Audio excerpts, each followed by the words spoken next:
Boa tarde, meus amigos! Essa semana parece que a gente está se especializando em fazer homenagem, né? A gente fez homenagem ao Jerry Lewis outro dia e hoje a gente vai fazer homenagem a um jornalista que faleceu, né, na semana passada aí. E aí o JM, como é o nosso Forrest Gump aqui ele conheceu todo mundo em algum momento, o JM vai falar um pouco do encontro dele, né, JM? É Álvaro de Moia. Álvaro de Moia. Tudo bom? Tudo jóia, cara. É sempre bom você falar de pessoas bacanas, chato pelo motivo que é, né? Por ele ter falecido, mas foi uma vida plena, assim. Então, foi uma vida bem vivida. O Álvaro de Moia, para quem não conhece, ele é um dos maiores... Bom, continua sendo, vai. E continuará. Um dos maiores pesquisadores de quadrinhos do Brasil e do mundo, na verdade. Eu conheci ele meio rapidinho, assim, não foi uma convivência muito forte, assim, foram alguns encontros ao longo dos anos 90, por conta das coisas de quadrinho que eu fazia. E era um cara gentilíssimo, assim, era um gentleman, com uma cultura absurda. Eu já, nos anos 90, um jovem desmemoriado, ficava apaixonado pela forma que ele falava com autoridade sobre o assunto, né? Para vocês terem uma ideia, o Álvaro de Moia fez a primeira exposição internacional de quadrinhos do Brasil. Isso foi nos anos 50. E essa exposição de quadrinhos foi, na verdade, uma das primeiras do mundo, em que você trazia a história em quadrinhos para a categoria de arte.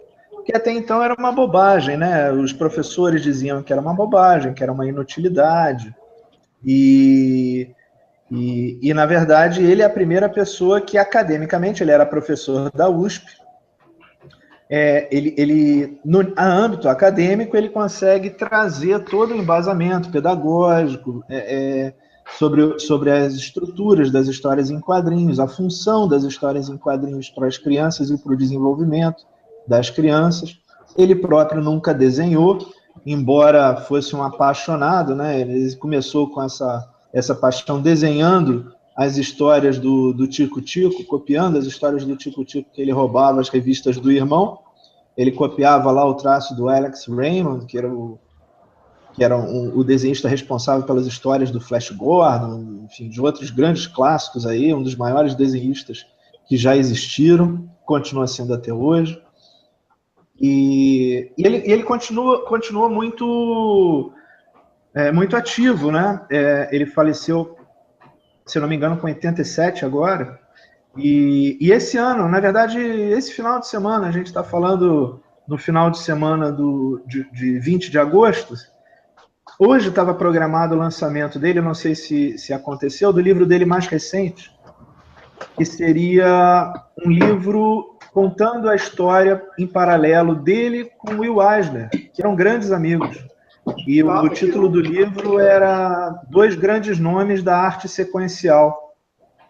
Então, talvez seja a única ponta de pena, né, de tristeza que a gente tem diante de uma pessoa que teve uma vida tão produtiva, foi não ter deixado ele presenciar o último grande lançamento dele, né? E totalmente icônico, porque o Eisner esse ano estaria fazendo 100 anos. Está fazendo 100 anos, exatamente. O Álvaro de Moia esteve ainda já com uma saúde já fragilizada na Comic Con Experience de São Paulo no ano passado, e meio que passou despercebido, né? Porque as pessoas viram aquele senhorzinho lá passando e tal, sem ter muita noção de quem é, e foi uma pena que ele não tivesse tido a oportunidade de, num evento de quadrinhos, as pessoas não sabiam, né, que deveriam olhar para aquele cara com um nível de reverência muito maior, porque se está existindo um movimento como a Comic Con Experience tão forte como está sendo feito aqui no Brasil, a gente deve muito ao Álvaro de Moia. Não é pouco, não, é muito ao Álvaro de Moia. Então, gostaria que ele tivesse tido um destaque maior num evento desse, como a gente gosta de ver o reconhecimento do Stan Lee em eventos similares lá fora. Mas foi um cara muito referenciado pelas pessoas da área, por quem conhece, por quem está afim. Foi um cara que produziu muito, ajudou muita gente, foi sempre com uma palavra gentil, se dispondo a conversar comigo algumas vezes, assim, muito rapidamente, junto a outras zilhões de pessoas. Não sei se ele reconheceria, mas obviamente aquela história de que você reconhece a pessoa que você falou, não necessariamente a pessoa que falou com você te reconhece, mas seja de um jeito ou de outro, foram momentos muito marcantes, assim, de uma história de vida genial, assim, muito, muito bacana mesmo.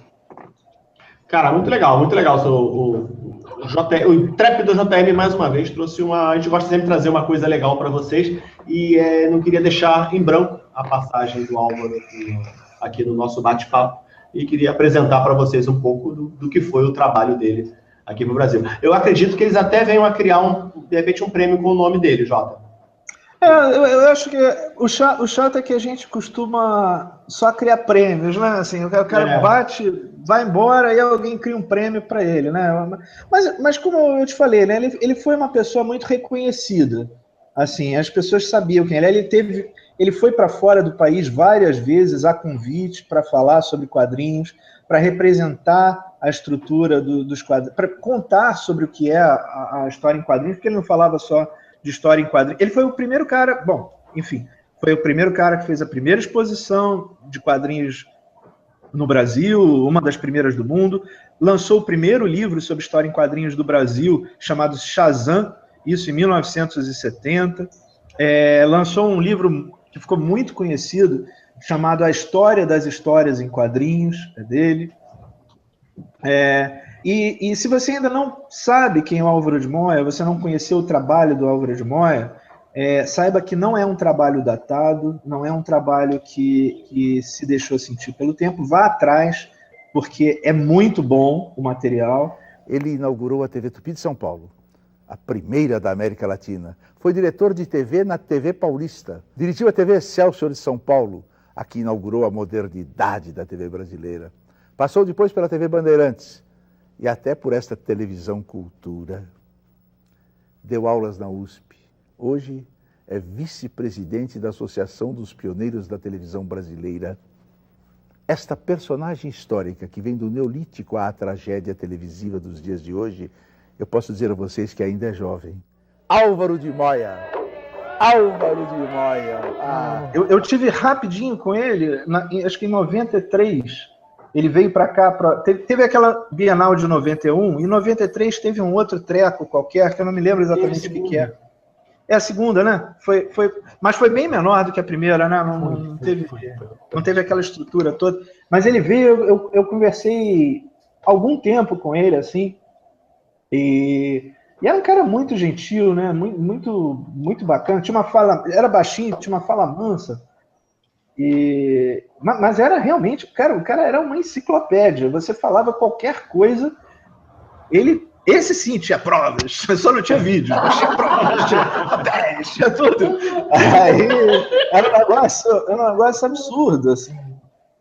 E era muito, muito, muito bacana de conversar com. Impressionante, né? Vocês já repararam que parece que quanto maior é a pessoa, mais generosa ela é.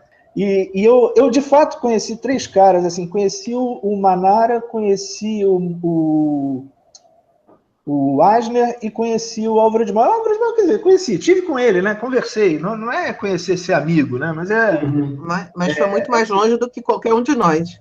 Não, mas assim, porque nessa época, se vocês puserem a coisa em perspectiva, em 91 eu tinha 21 anos, cara. É nada, né? Para um cara que... Pô, o Asner devia estar, sei lá, com uns 70 na época. 60 ela vai fumar, 70. O Álvaro de Moya é quase o tanto. Quer dizer, eles teriam tudo para dizer, moleque, olha só, eu tô ocupado, tô cansado. Depois me escreve uma carta, eu te respondo. Nessa época não tinha e-mail. Né? Mas eu acho que é uma consequência natural de sabedoria.